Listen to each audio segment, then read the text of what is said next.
السلام علیکم ناظرین. تو آج پھر ایک اور نیو ٹاپک کے اوپر ہم ڈسکس کریں گے ساق صاحب کے ساتھ, جو کہ کافی زیادہ نالج رکھتے ہیں. ان کا اپنا ماشاءاللہ سے اسٹار انٹرنیشنل اسکول کے نام سے ان کا ادارہ ہے اور 2-3 ان کے انسٹیٹیوٹ بھی ہیں.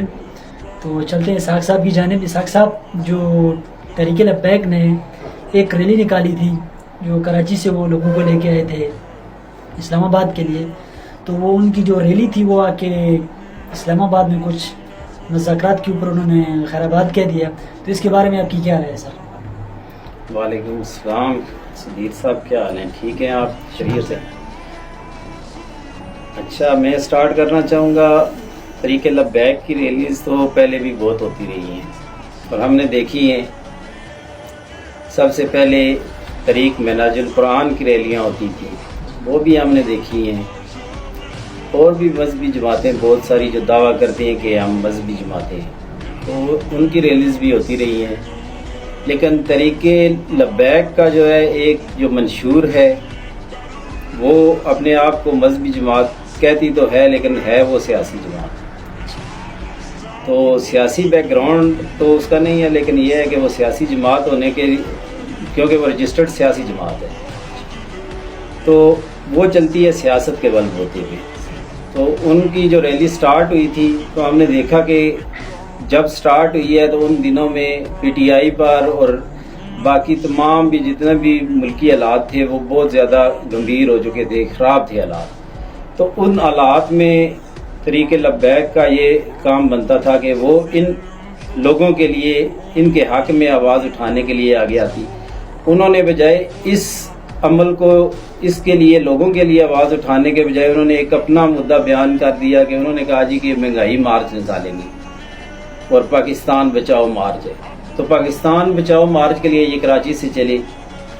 تو چلتے چلتے چلتے جب گجرانوالہ کی سرزمین پر پہنچے تو وہاں پہ مذاکرات کے لیے جو ہے انہیں کچھ کیا گیا کہ مذاکرات کر گئے. تو انہوں نے کہا جی نہیں, ہم اسلام آباد میں جائیں گے اور اسلام آباد میں مذاکرات ہیں. پھر دوسرے تیسرے دن ہی پتہ چلا کہ جہلم کے قریب آ کر تو وہاں پہ رانا ثناء اللہ کے ساتھ جو ماڈل ٹاؤن کے شہیدوں کا جو ہے خون ہے اس پہ سر کا, تو اس کے ساتھ ان کے مذاکرات کچھ اسلوبی سے طے پا گئے. اور مذاکرات میں کیا طے پایا کہ پٹرول جو ہے وہ ہم نے سستا کر دیا ہے, باقی تمام چیزیں بھی جو ہے آپ کی ہم مان رہے ہیں وہ ہم کر دیں گے. تو ابھی تک ان پہ کسی پہ بھی امپلیمنٹ نہیں ہوا. تو یہ دھرنا اسی طرح جیسے سٹارٹ ہوا تھا, مین اس کے پیچھے پسے پردہ کچھ اور جو ہے عناصر تھے کہ اس دھرنے کو کیوں جو ہے کیا گیا تھا, تاکہ لوگوں کی نظر ہٹائی جائے. یہ جو ظلم اور بربریت کا بازار گرم ہے اس سے نظر ہٹانے کے لیے, باقی اور کچھ بھی نہیں. اچھا, تو دوسرا سر, عمران خان صاحب کی جو بھی تقریر دیکھے اس میں وہ ایک بات کہہ رہے ہیں کہ میں کبھی پاکستان کو چھوڑ کے نہیں جا رہا. تو کافی زیادہ ان کو آفر بھی کی گئی کہ آپ ملک سے باہر چلے جائیں.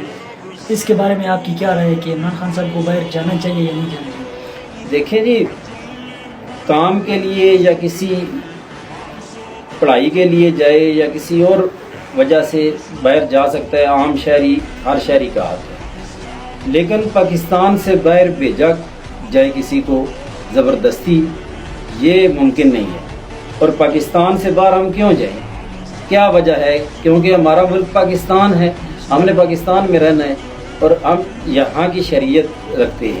تو ہم کسی دوسرے ملک میں جا کر ان کی منت کریں گے یا ان کے آگے غلام بنیں, اس سے بہتر ہے کہ ہم پاکستان میں اپنی قید و بند کی صحبتیں برداشت کر لیں. تو عمران خان کا بھی یہی ایک منشور ہے, ایک ان کا ایم ہے, ان کا زندگی کا جو مقصد ہے کہ میں نے پاکستان میں کچھ کرنا ہے. اور اسی لیے انہوں نے جمائمہ خان کی جو آفرز تھیں وہ ٹکرا دی تھی کہ میں نے پاکستان میں رہ کر پاکستان کے لیے کچھ کرنا ہے اور ان لوگوں کے لیے کچھ کرنا ہے. تو آج بھی اسی موقف پہ کھڑے ہیں. اچھا, تو دوسری طرف ہم دیکھتے ہیں جو میاں محمد نواز شریف ہے, جو ان کی فیملی ہے, جو ان کے بیٹے ہیں نواز شریف کے, جو حسن اور حسین نواز, جو کہ لندن میں ہوتے ہیں. تو آپ نواز شریف کے بارے میں کیا رائے رکھتے ہیں کہ وہ ملک سے جو جس حالات میں وہ یہاں سے گئے, ایک بیماری کا انہوں نے وہ بہانہ بنایا تھا کہ میرے پیٹلیٹس جو ہیں وہ کم ہو رہے, تو میرا علاج پاکستان میں ممکن نہیں ہے. تو اس حوالے سے آپ کی کیا رائے ہے؟ ملک پاکستان کا بچہ بچہ صدیر بھائی جانتا ہے کہ جتنے بھی حکمران ہیں ان کے جب ان پہ مشکل وقت آتا ہے تو ان کے یا تو پلیٹلیٹس گر جاتے ہیں یا وہ کسی چیئر کا سہارا لے کر یا ہاسپٹل کا سہارا لے کر وہ اپنی جو ہے رپورٹس تیار کروا کر تو اپنے مقدمات سے آزاد اور بری الذمہ ہو جاتے ہیں. عوام کے لیے کیا ہے؟ عوام کے لیے سوائے غربت، تنگ دستی، بے روزگاری، اس کے علاوہ کچھ نہیں رکھا ہوا. کرپشن یہ سارے کرتے ہیں اور ملک سے فرار ہو جاتے ہیں. جب ان کا پیٹ بھر جاتا ہے، جب ان پہ مشکل وقت آتا ہے تو آرام سے یہ آٹے میں سے نمک کی طرح نکال دیے جاتے ہیں اور بیرون ملک جو ہے، جیسے کہ ابھی عمران خان کو جو ہے آفر کی گئی تھی. اگر عمران خان کرپٹ زدہ ہوتا، کس نے کرپشن کی ہوتی تو یہ ضرور ان لوگوں کے ساتھ بیٹھا ہوتا. لیکن یہ کرپشن سے پاک تھا، اس لیے اس نے فائٹ کرنے کا جو ہے عہد کیا. اس نے کہا جی کہ میں فائٹ کروں گا کیونکہ میں بے گناہ ہوں.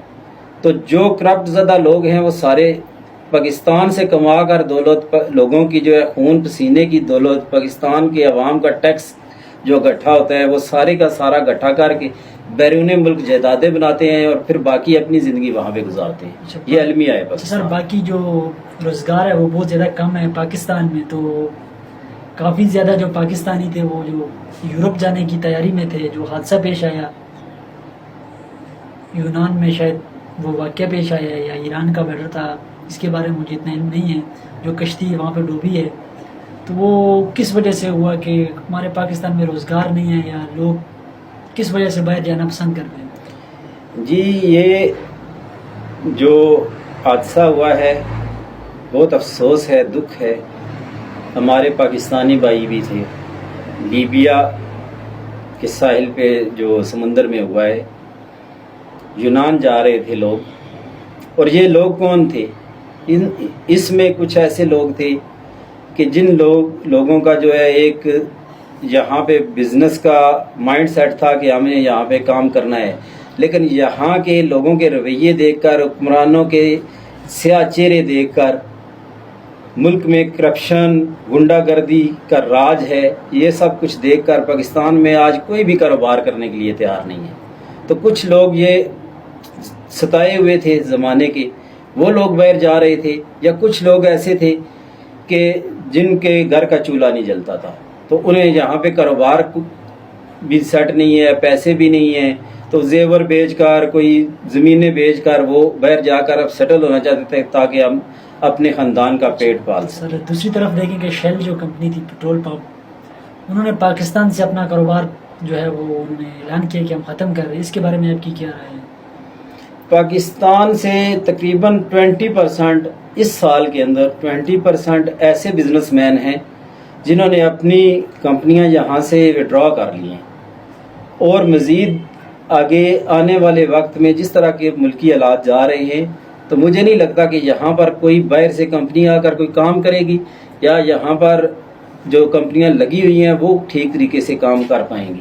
کیونکہ ہر چیز کا ایک ہوتا ہے پیمانہ عدل و انصاف پر. اگر آپ کا عدل و انصاف کا پیمانہ ہی غلط ہے تو پھر کوئی بھی چیز آپ کی ٹھیک نہیں ہو سکتی. تو چاہیے کہ ملک میں جب تک انصاف کا نظام آپ کا ٹھیک نہیں ہوتا تو کوئی بھی چیز ٹھیک نہیں ہوگی. اس لیے انصاف کا نظام ٹھیک میرا ہونا ایک چھوٹا سا کویسچن ہے کہ بعض لوگ کہتے ہیں عمران خان کو کہ یہودی ایجنٹ ہے، تو اس کے بارے میں آپ کی کیا رائے؟ کیونکہ میں نے عمران خان صاحب کی تقریریں سنی ہیں تو جو لوگ ان کو یہ کہتے ہیں کہ یہ یہودی ایجنٹ ہے، حالانکہ وہ اسلام کے حوالے سے بات کرتے ہیں.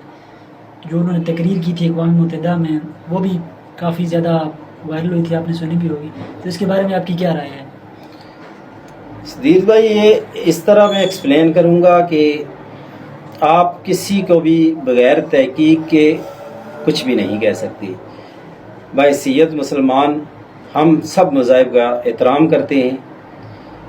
عمران خان کی جہاں تک بات آتی ہے تو عمران خان ایک ایسا یہودی ہے کہ جس نے رحمت للعالمین اتھارٹی قائم کی، جس نے 9ویں 10ویں 11ویں 12ویں یونیورسٹی لیول تک جو ہے بچوں کو باقاعدہ طور پر ناظرہ قرآن پاک سلیبس میں شامل کیا اور اسے لازمی قرار دیا گیا.